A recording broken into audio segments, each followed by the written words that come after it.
मित्रांनो, स्वाभिमान शोध अस्तित्वाचा या मालिकेच्या आजच्या भागामध्ये शांतनू नंदिताला धीर देतो आणि तिला सांगतो की कोणत्याही परिस्थितीत तुम्ही स्ट्रॉंग राहा, म्हणजे पुढे जे काही करायचं आहे ते आपल्याला खूप सुलभ पद्धतीने करता येईल।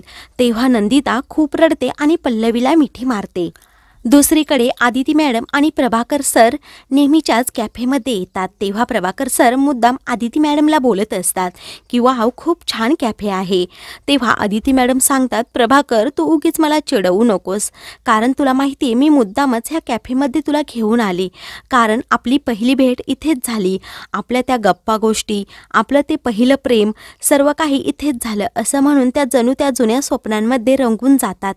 तेव्हा प्रभाकर सरही खूप खुश होतात आणि तू ट्रीट दिली, मला खूप आनंद झाला असंही ते बोलत असतात।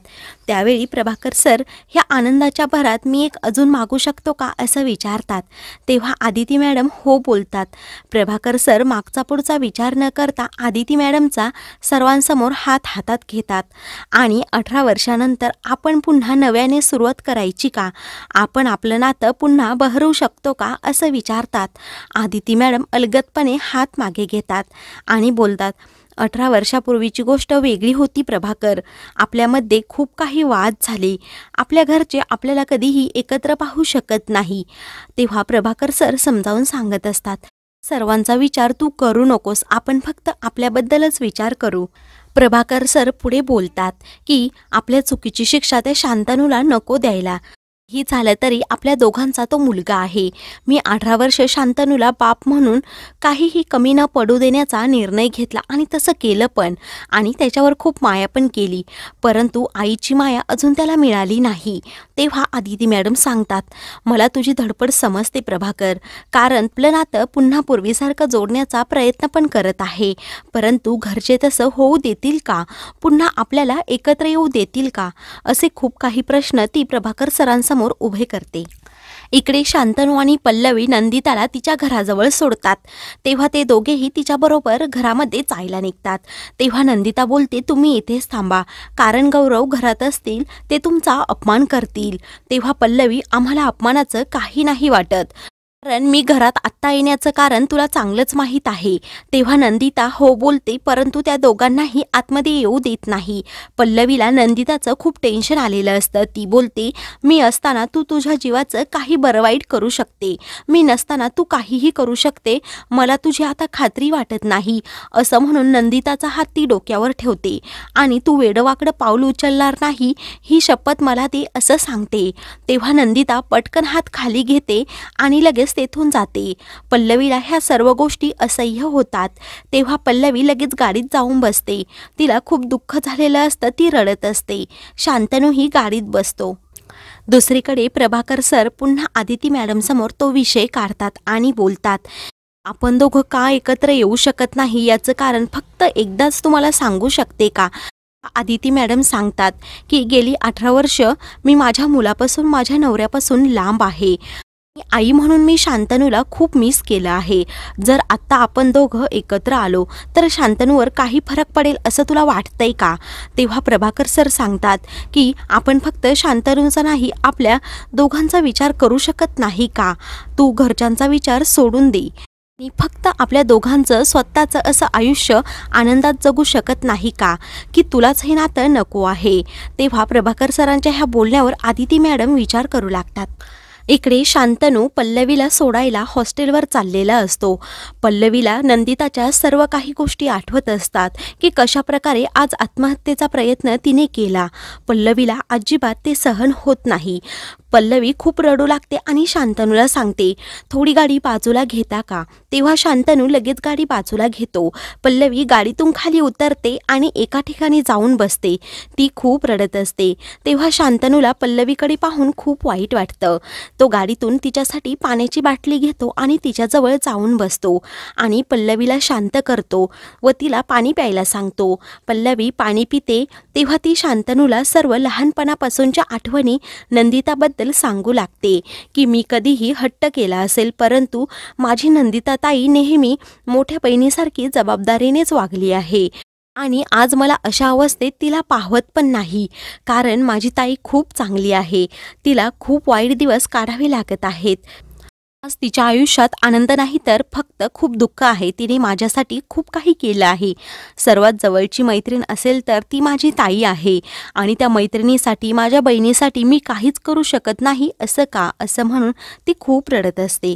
तेव्हा शांतनू पल्लवीला बोलतो, तुझा त्रास मला समजत आहे, कारण तुझी ताई तुझ्या जवळची व्यक्ती आहे.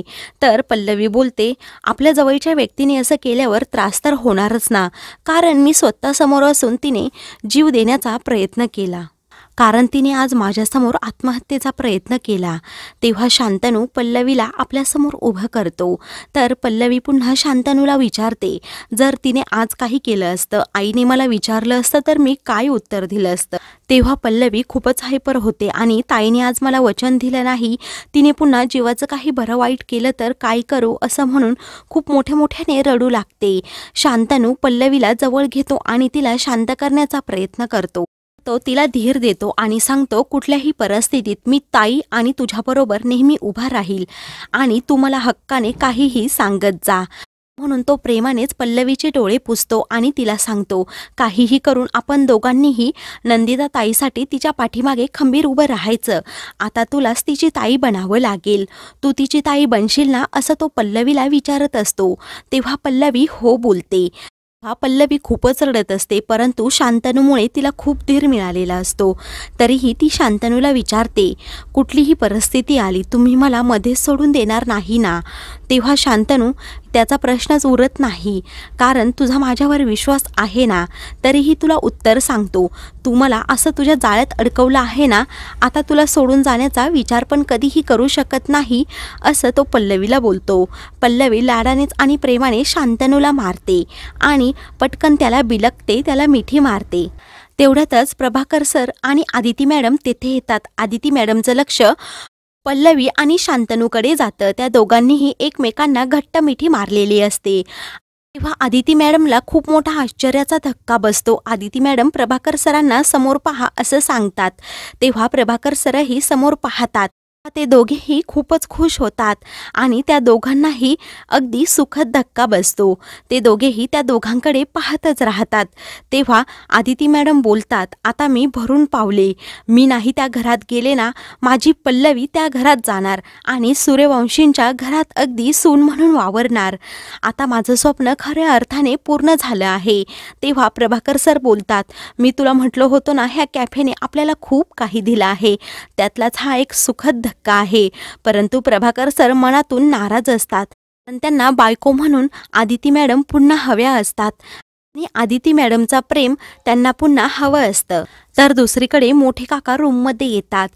सुपर्णा तिच्या सासू सासऱ्यांनी लिहिलेलं मृत्यूपत्र काढून बसलेली असते.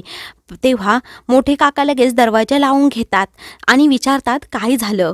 तेव्हा सुपर्णा सांगते, या मृत्यूपत्रामध्ये जे काही लिहिलं आहे ना, ते कोणालाही सांगायचं नाही आणि त्याच्या विरुद्धच वागायचं, कारण निहारिकाच आपल्या घरची योग्य सून आहे आणि तीच आपल्या घरची सून होणार. तेव्हा मोठे काका बोलतात, परंतु शांतनू ऐकत नाही, त्याचं काय.